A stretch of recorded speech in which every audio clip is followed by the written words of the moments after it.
Tu cerebro al desnudo. Aprende a aprovechar tu cerebro al máximo. Con el neurocirujano Osman Salazar y el emprendedor Ignacio Verges. Puedes conocerles mejor en tucerebroaldesnudo.com.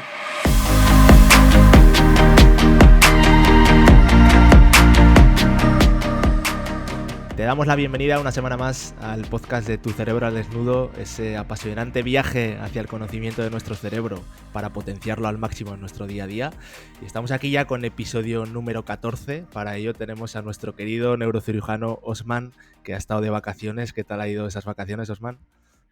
Han ido muy bien. Me han permitido poder descansar, desconectar y poner un poco en práctica lo que hemos venido hablando las últimas semanas. He dormido bien, he hecho mucha actividad física y deporte, he comido bien, así que vengo a tope para seguir compartiendo con la gente información importante y útil. ¿Qué tal? ¿Qué tal ha ido no una semana, sino que estas casi 3 semanas que no nos hemos visto? Sí, porque la gente no se ha enterado que grabamos todos ahí de anticipo, pero sí.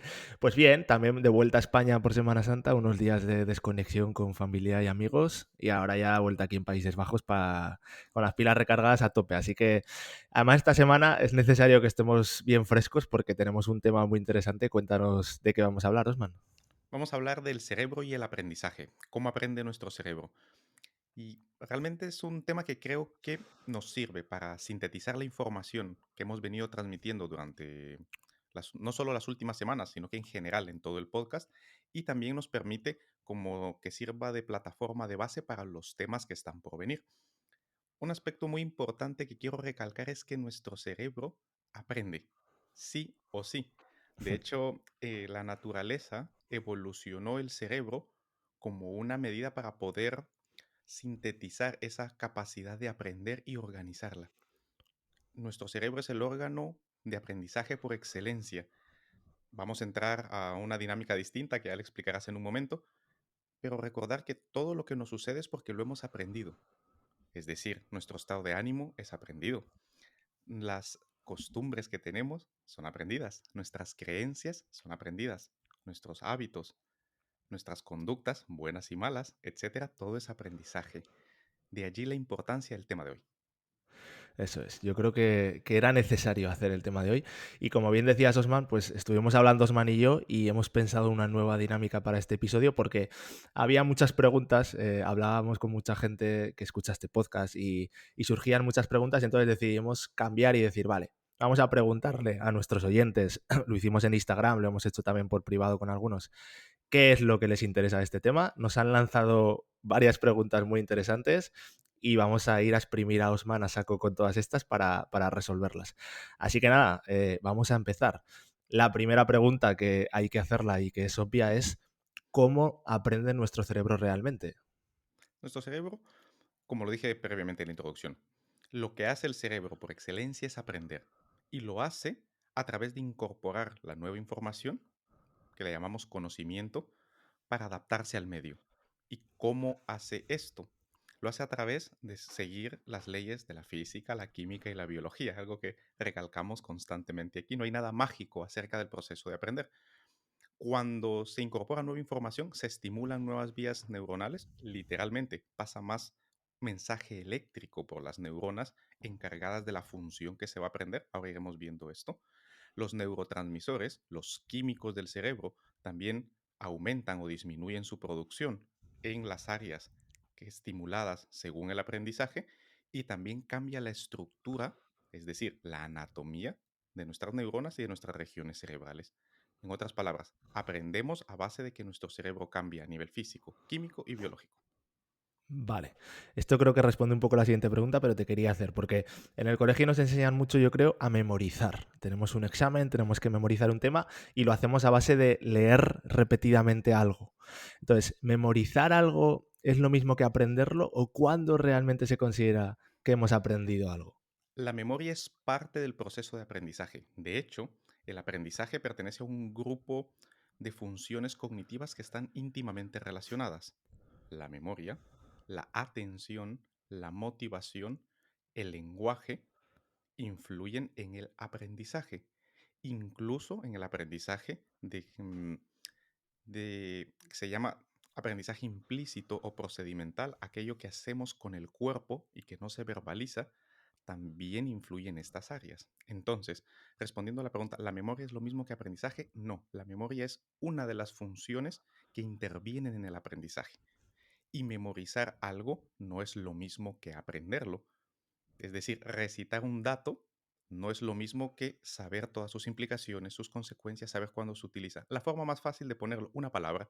Los niños aprenden una palabra nueva, la escuchan, pero Ujú. luego vemos cómo la incorporan en un contexto inadecuado. Saben cuándo incorporarla por ensayo y error. Vale. De la misma forma hacemos nosotros si memorizamos algo, pero no tenemos toda la base que sustenta lo que hemos memorizado, nos pasará igual que a los niños, lo utilizaremos en un contexto no adecuado. No es lo mismo memorizar que aprender. Vale, me parece que eso es un físico que decía que, no me acuerdo ahora el nombre, pero decía que decir algo no es lo mismo que saberlo. O sea, porque muchas veces tú puedes memorizar algo y te preguntan y lo dices, pero realmente cuando lo sabes es cuando te preguntan al azar cosas y tú sabes responder a todas porque tienes interiorizado el tema y eso es un poco lo que dices ahora. Sí, sí, Vale, lo que decía, esto siguiente. lo decía Richard Feynman. Richard Freeman, muy bien, Sí. sí, es verdad, sí, sí. Ahí se está bien. Vale, entonces la siguiente pregunta es, ¿se aprende más estudiando o haciendo realmente? ¿O se comporta el cerebro diferente de una manera o la otra? El aprendizaje incluye muchas, muchas cosas. Por ejemplo, depende de lo que vamos a aprender.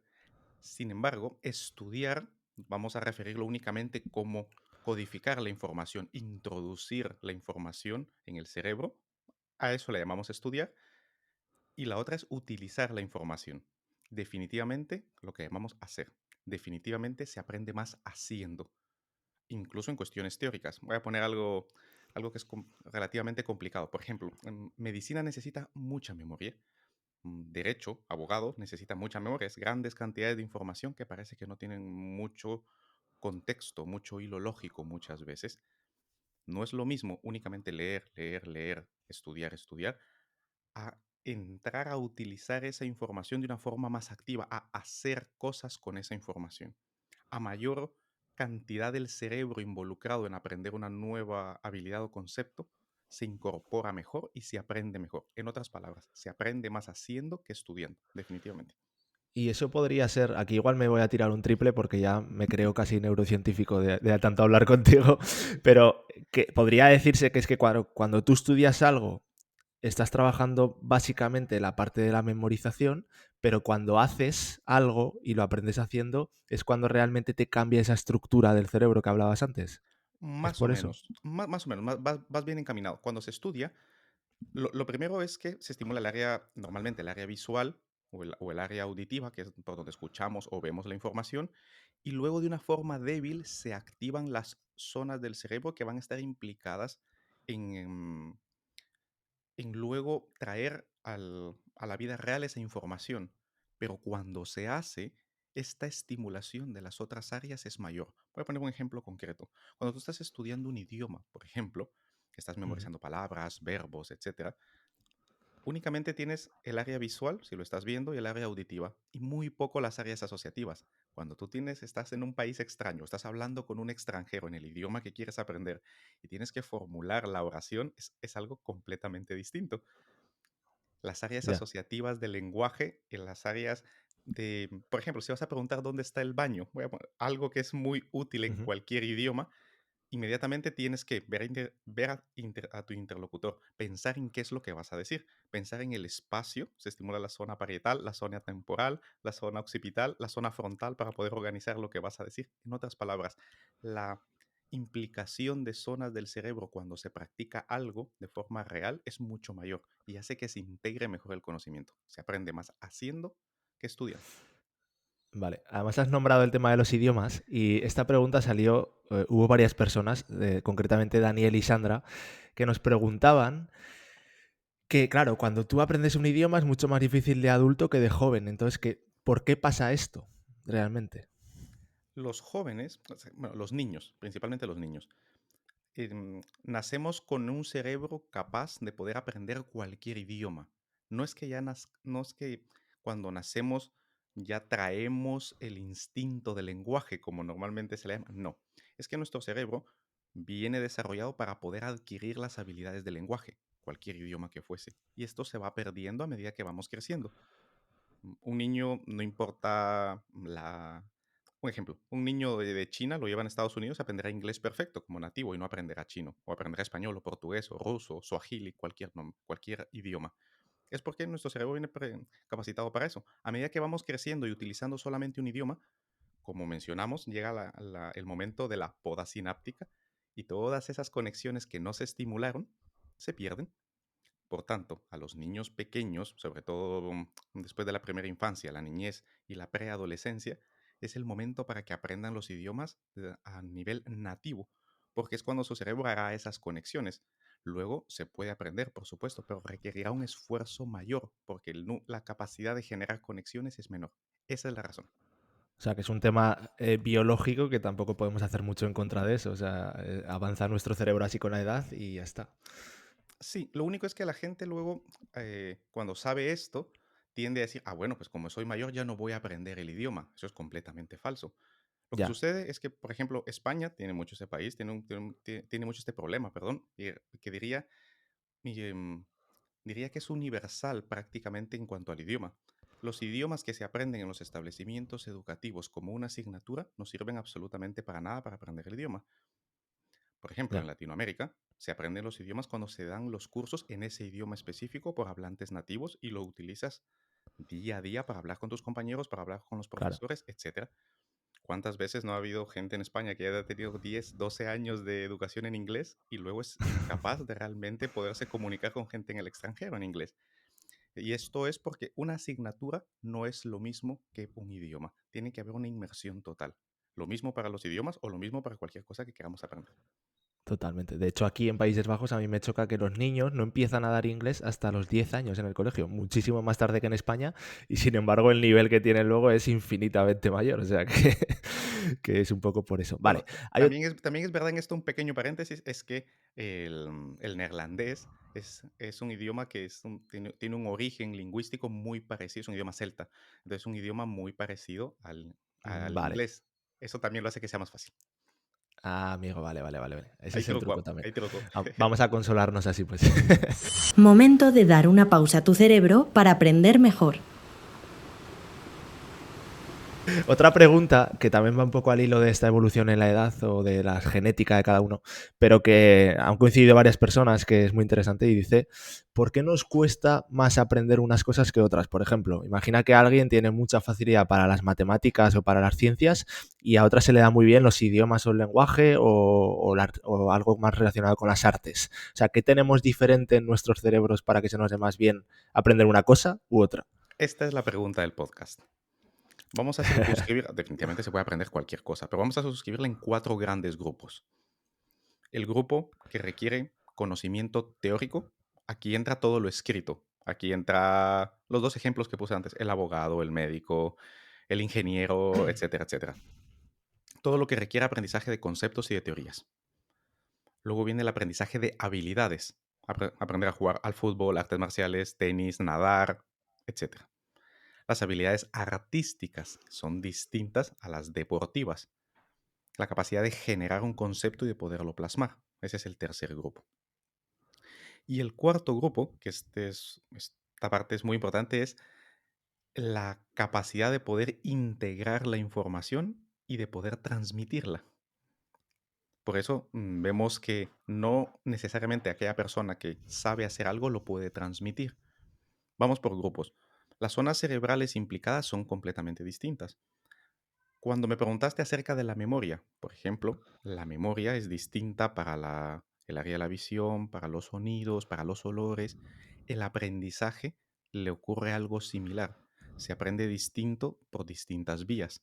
Entonces nuestro cerebro puede ser que esté por nuestra biografía, no por nuestra genética, más predispuesto a aprender cierto tipo de cosas. Por ejemplo, en donde hay familia de artistas, donde hay familia de músicos, usualmente las personas es más fácil que puedan y que sepan cantar, bailar o incluso tienen más facilidades para la teoría de la música porque han convivido con ella durante toda su vida.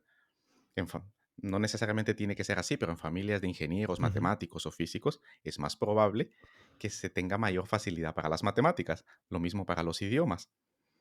Vale, en contextos en donde por ejemplo, yo vivo en Mallorca, aquí se habla catalán, mallorquín y castellano, pero además se convive desde muy pequeño con gente que viene de fuera, con ingleses, alemanes, etcétera, y ves que la capacidad idiomática en general de la población, sobre todo de mi generación, es mayor debido a este contacto frecuente con gente que habla muchos idiomas. No ya. es una cuestión estructural biológica por lo que somos mejores o peores en algo. En este caso, para aprenderlo, tiene que ver con nuestra biografía y el contacto que hemos tenido con el medio. Vale, vale, interesante esto. O sea, el medio en el que te desarrollas sí influye mucho en eso. O sea, que si quieres ser artista, intenta desarrollarte en unos Y para ambientes los de arte. deportes, lo mismo. Y lo Evidentemente, en mismo. una familia que es súper deportiva, que practica distintos tipos de deportes, cuando esta Ya, persona ya, se ya. dedique a un deporte en concreto, tendrá ya un cuerpo y un cerebro entrenados para el deporte. Vale. Vale, genial. Otra pregunta muy interesante también, que nos decían si las personas que captan conceptos más rápidos, que para nosotros nos da la sensación de que son más inteligentes, si realmente es que son más inteligentes o si la inteligencia es otra cosa. Bueno, lo de la inteligencia, la verdad que considero que se le da exagerada importancia a la inteligencia. De hecho, debería ser un término que deberíamos de poder abordar, porque es como un canasto desastre la inteligencia. Medir una gran cantidad de ítems donde se ve la variable en la eficiencia con la que se procesa la información asociada a distintas actividades y creamos un número y lo circunscribimos a eso. Eso es la inteligencia. Es poco operativa. La racionalidad, por ejemplo, siempre lo digo, es muchísimo más importante en la vida. Yo conozco a muchas personas muy inteligentes con una vida completamente desgraciada y a Ya, personas con un cociente intelectual normal con una vida denominada exitosa.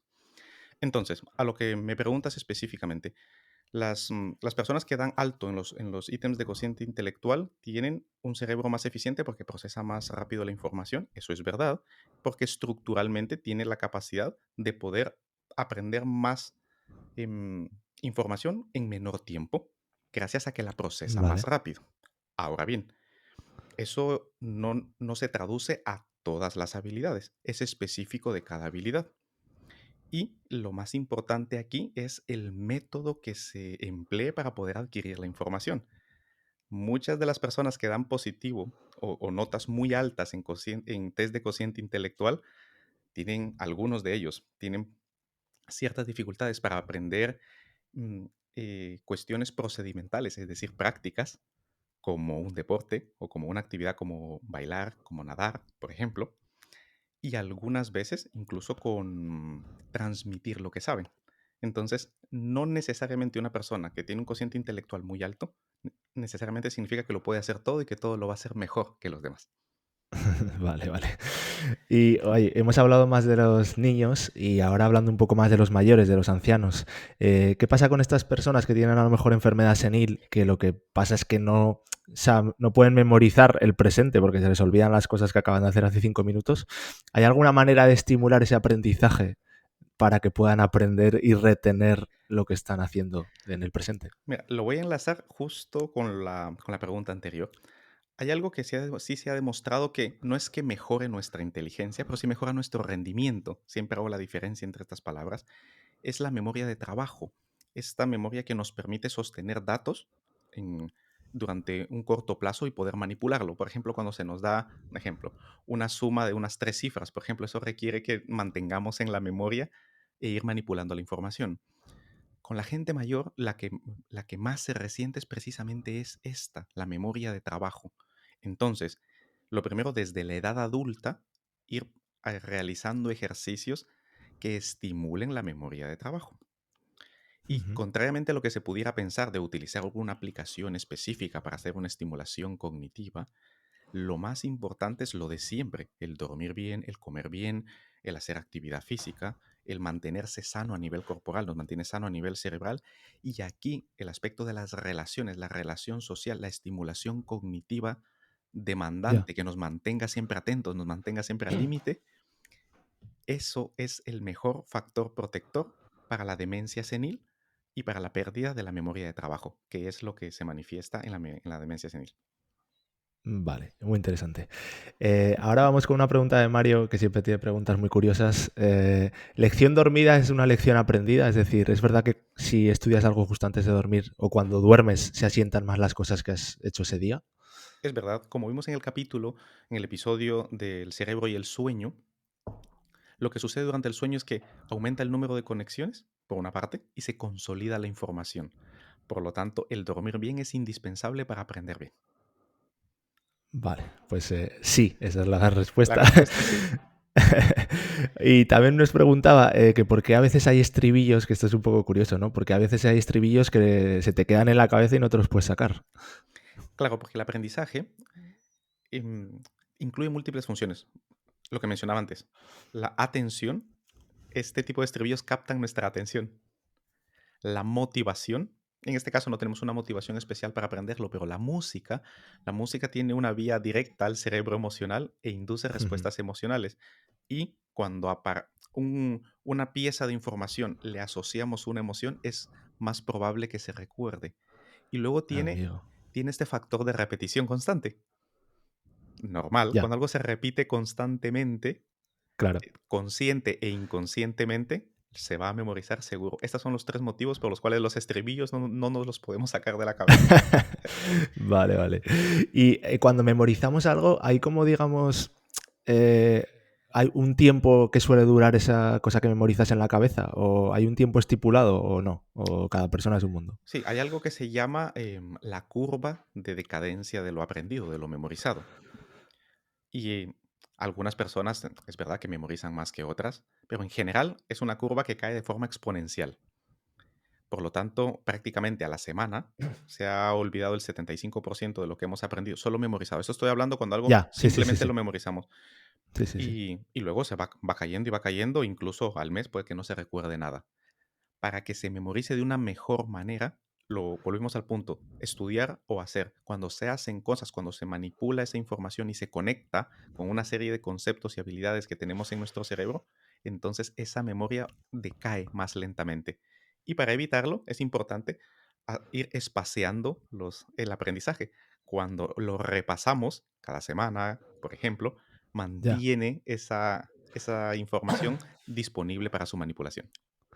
Vale, no querer meternos. Hombre, eso lo explica. Cuando estudiabas para un examen antes, muchas veces al día siguiente no te acordabas ya de nada. O sea que. Normal.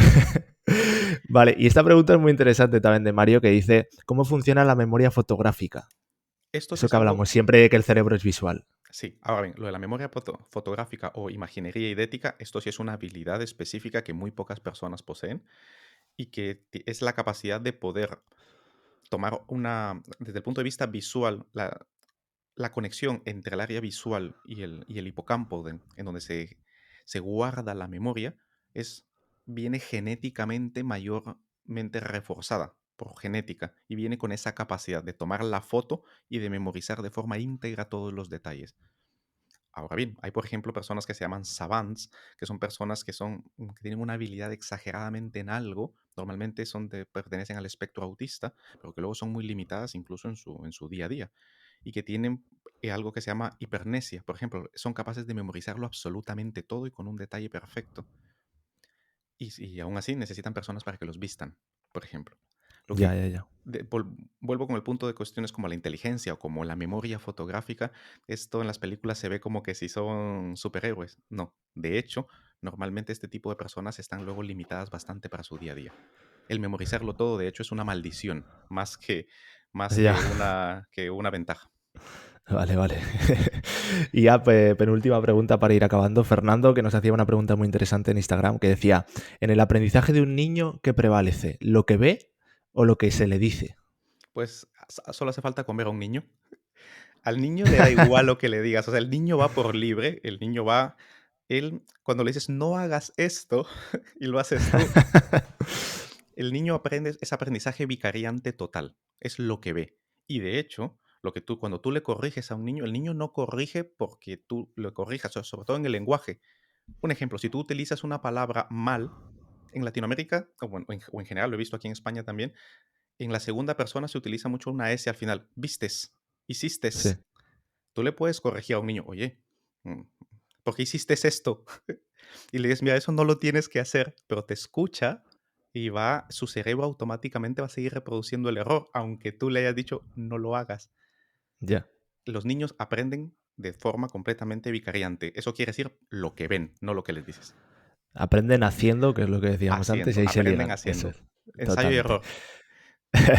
Vale, pues ahora para acabar, nos hemos guardado la pregunta que ya engloba todo esto para poner la puesta en práctica del día, y realmente sería que nos gustaría saber cuál podría ser el método más eficiente para que nuestro cerebro aprenda algo. Volvemos a los separaré ahora en 3 grupos, porque aprender a enseñar esto es un tema distinto. Depende mucho de lo que querramos. No son las mismas habilidades para aprender algo teórico, para aprender algo práctico, para aprender algo artístico. Hay que tener muy claro qué es lo que se va a aprender. Y hay que implicar la motivación. Si no estamos motivados para aprender algo, no lo vamos a aprender. O si lo aprendemos, lo aprenderemos mal o el tiempo que durará en nuestro cerebro será muy poco. La motivación es lo que mantiene ese aprendizaje útil, porque estaremos fuertemente incentivados a seguir adquiriendo información. Y hay 3 pasos que hay que seguir. Lo primero es hacer un mapa, tener un camino de qué es lo que hay que hacer. Y en ese mapa hay que ver los conceptos que hay que aprender, los datos que hay que memorizar y los procedimientos que hay que aprender a hacer. Y hacer una investigación al respecto y hacer una pequeña tablita de Excel y hacer ese mapa, conceptos, datos, procedimientos. Y luego, una vez es esto, hacer un calendario en donde se vayan adquiriendo cada uno de estos y que se vayan practicando. Para practicarlos es mejor ir separando los espacios para practicar. Es decir, hacerlo todo 5 horas en un día, esto no se ha demostrado que no sirve para nada. Hay que ir espaciando el aprendizaje. Entonces, prácticas de 30 minutos, 1 hora, e irlas espaciando en el tiempo para que tenga un mejor impacto. El reproducir el material, el escuchar algo, el leerlo muchas veces, pero no implicarse, no aprende. Lo siguiente, la mejor forma de aprender es examinarse a sí mismo, hacer test, hacer exámenes y pruebas constantemente. Esto ayuda a reforzar el conocimiento. Y lo último es practicarlo, ponerlo en práctica desde el principio. Entonces, los 3 pasos son, primero, hacer un mapa. Segundo, las mejores estrategias de aprendizaje, que son hacerse los exámenes, testarse a sí mismo y luego ir espaciando el aprendizaje. Y por último, hacerlo directamente en la práctica, en el contexto en el que se va a realizar.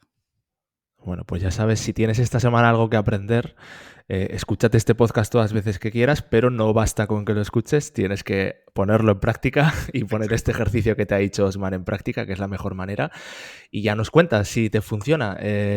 Esperamos que te haya sido útil todo el contenido de hoy. A la semana que viene también venimos con un tema que va a ser muy interesante, que es el tema de la ansiedad, un problema que desgraciadamente en esta sociedad con tanto estrés muchas personas padecen. Y nada, te animamos a que te suscribas a nuestra newsletter porque están pasando cosas muy chulas ahí, estamos contando historias muy chulas, estamos ofreciendo la oportunidad a mucha gente de que nos dé preguntas como todas estas que has visto hoy aquí, y todas esas cosas es que están pasando en la newsletter. Si no estás, pues te lo estás perdiendo, y la manera de no perdértelo es apuntarte en tucerebroaldesnudo.com. Y nos vemos a la semana que viene con ese capítulo de la ansiedad. Osman, un saludo fuerte. Claro que sí. Entramos a un tema que es importante porque los temas de salud pública cada vez están afectando más al mundo moderno. Así que nos vemos la próxima semana y un saludo a todos. ¿Te ha gustado este podcast? Compártelo, igual puedes ayudar a alguien. Y para dar el siguiente paso, suscríbete a nuestra lista de correo en tucerebroaldesnudo.com. Recuerda, si no controlas tu cerebro, este te controla a ti.